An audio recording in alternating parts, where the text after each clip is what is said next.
Matrix LE 2x2, part of the dTective suite of tools from Ocean Systems, allows you to quickly and easily combine multiple tracks of video, which are displayed simultaneously, saving literally hours of time by packing numerous features into a single effect. You can display up to 4 tracks of video, and you can swap each track interactively by dragging and dropping within the preview window. You can also customize the look of your matrix effect. Options include margin and spacing, border controls, including color and width, and numerous shadow options.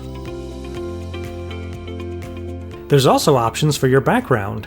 You can choose to simply have a solid color, or go with a more artistic look by using a gradient effect. The gradient can be linear or radial, and the colors are fully customizable.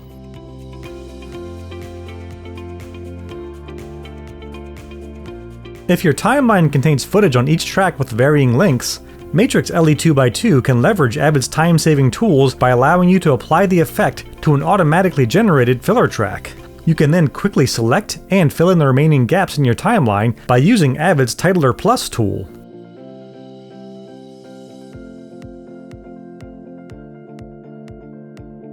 You may find yourself wanting to save and reuse your Matrix LE 2x2 settings, and we have you covered there as well with presets that can be saved and reapplied. You can try Matrix LE 2x2 by downloading a trial of the dTective suite from our website today.